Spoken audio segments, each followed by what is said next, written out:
Hello views, welcome to DJ மஸ் Tamil channel. Mahanadhi சீரியலுக்கான upcoming எபிசோடில் யமுனா எப்போதும் போல் காவேரி மேலே பயங்கர கடுப்படைகிறாங்க. இங்கே இருந்து நான் ஏதாவது சொல்லிட போகிறேன், தயவு செய்து இங்கேருந்து கிளம்பிடு அப்படின்னு சொல்லிட்டு யமுனா சொல்கிறதன் பேரில் அங்கேருந்து கிளம்புறாங்க காவேரியும்.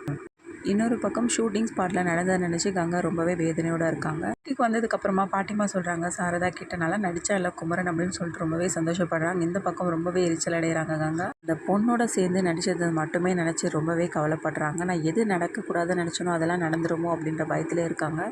கங்கா, ஏன்டி நீ இப்படி இருக்கா? நல்லா தான் நடிச்சிருந்தேன் என் பேரை அப்படின்னு சொல்லிட்டு பாட்டிமா சொல்கிறதன் பேரில் உங்கள் பேரை நல்லா தான் நடித்தேன், இப்போ யார் நல்லா இல்லை அப்படின்னு சொல்லிட்டு சொன்னாங்கன்னு சொல்லிட்டு ரொம்பவே கடுப்படைகிறாங்க.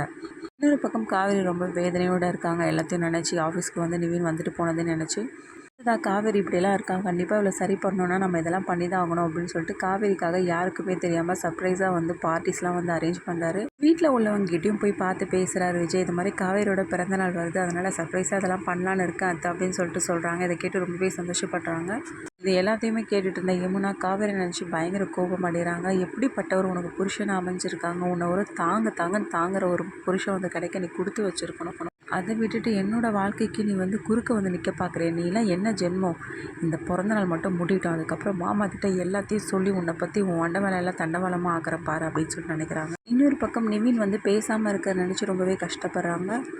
இது எல்லாத்துக்குமே காரணம் வந்து காவேரி அக்கா தான். காவேரி அக்கா மட்டும் நிவினை வந்து மறந்துட்டு இருந்தா இந்த மாதிரி இருந்திருக்குமா? கண்டிப்பாக நிவின் என்னை ஏற்றுட்டு இருந்திருப்பாரு.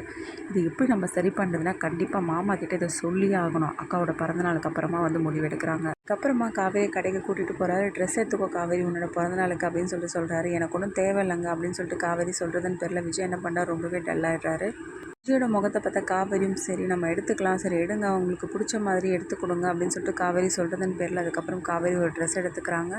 இதை போட்டு பாரு காவேரி அப்படின்னு சொல்கிறதுக்கு அப்புறமா காவேரி அந்த ட்ரெஸ்ஸை போட்டுட்டு வந்து காட்ட விஜய் ரொம்பவே சூப்பராக இருக்குது, உனக்கு அழகாக இருக்குது காவேரி அப்படின்னு சொல்கிறாரு. விஜய் இப்படிலாம் நடந்துக்கிறத பார்த்த காவேரி உள்ளுக்குள்ளே ஏன் இப்படிலாம் நம்மக்கிட்ட நடந்துக்கிறாரு, அப்படியே வெளியில் ஒரு மாதிரி நடிக்கிறார், என்னால் புரிஞ்சிக்கவே முடியல, ஏன் இப்படிலாம் நம்மக்கிட்ட நடந்துக்கிறாரு அப்படின்ற மாதிரி யோசிக்க ஆரம்பிக்கிறாங்க.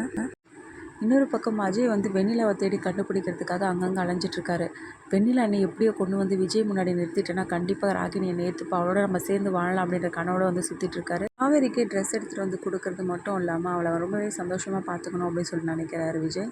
ட்ரெஸ் எடுத்து கொடுத்ததையும் தாத்தா பாட்டிக்கிட்ட சொல்லி ரொம்பவே சந்தோஷப்படுறாங்க. இப்படி எல்லாருமே ரொம்ப சந்தோஷமாக இருக்கிறத பார்த்த ராகினி என்ன நினைக்கிறாங்கன்னா, என்ன காவேரி சந்தோஷமாக இருக்கியா, இருந்துக்கோ இதெல்லாம் எத்தனை நாளைக்குன்னு நினைக்கிறேன். இப்படியும் அஜய் வந்து வெண்ணிலாவை தேடி கண்டிப்பாக விஜய் முன்னாடி கொண்டு வந்து நிறுத்துவார். அதுக்கப்புறமா உன்னோட நிலைமை என்ன ஆகுன்னு எனக்கு தான் தெரியும் அப்படின்னு சொல்லிட்டு உள்ளுக்குள்ளவே ரொம்ப சந்தோஷப்பட்டுக்கிறாங்க காவேரியை பார்த்து. இதுக்கப்புறமா அஜய் வெண்ணிலாவை தேடி விஜய் முன்னாடி கொண்டு வந்து நிறுத்துறாரா? வெண்ணிலாவால் விஜய் காவேரியோட வாழ்க்கைக்கு ஏதாவது பாதிப்பு உண்டாகுமா? இது எல்லாமே தெரிஞ்சுக்கலாம். அதுக்கு மறக்காம நம்மளோட சேனலை வந்து சப்ஸ்கிரைப் பண்ணிக்கோங்க. கூடவே இருக்க அந்த பெல் ஐக்கனும் கிளிக் பண்ணிவிடுங்க. அப்போ தான் நான் போடுற அடுத்தடுத்த வீடியோஸ் உங்களுக்கு நோட்டிஃபிகேஷனில் வரும். ஓகே வியூஸ், தேங்க்ஸ் ஃபார் வாட்சிங் திஸ் வீடியோ.